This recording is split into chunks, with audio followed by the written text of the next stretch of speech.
So we arrived back in Queenstown. We're at Lake Wakatipu in the background. Unfortunately, the weather came up and the winds picked up for us. And that's really important. They make a really good call on safety, because you get big waves and little boats at 100 plus mile an hour. It's not very safe. So they just decided, hey, we'll abandon it. They did a victory lap with the 3 fastest boats in the class, which was pretty awesome for the crowd that was here.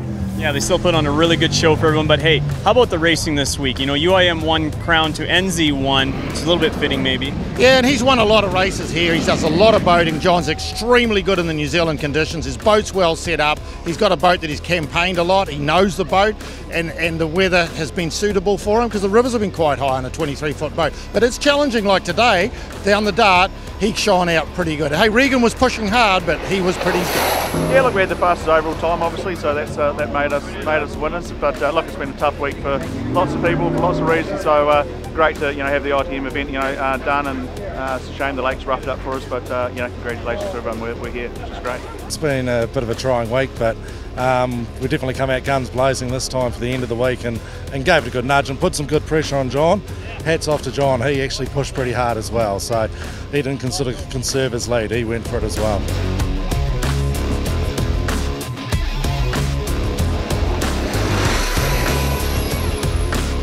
Today was full of excitement. I mean, we saw Kevin Hyde move into 3rd overall and 3rd in the unlimited class. Yeah, and that's hard. Those guys have been pushing, fighting all weekend, or all week, I should say, and it's been a long race. We knew we wouldn't be the fastest boat. We just thought it would be consistent and get and it shows when it pays off. But we weren't expecting to get 3rd, that's for sure.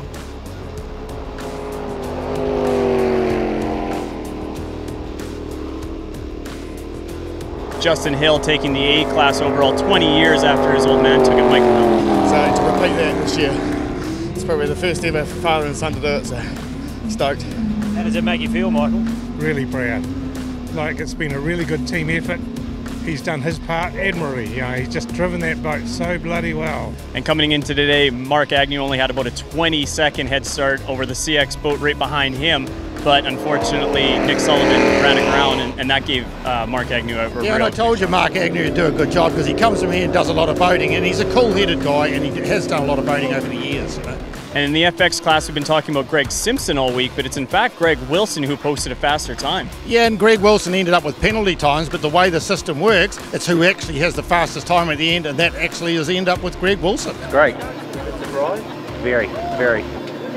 We were expecting, Greg Simpson and young Will. Went hard. It was a great week. So as we wrap up the World Marathon here, it's been a week of mixed emotions, but fantastic weather and fantastic racing. That's right, and you got to thank people like ITM to get behind a marathon. Like, look how many people are here. The rivers have been fantastic. The weather in New Zealand is like this all the time. Great for tourism, and we're in the tourism mecca at Queenstown where the finish is. It's been a fantastic marathon.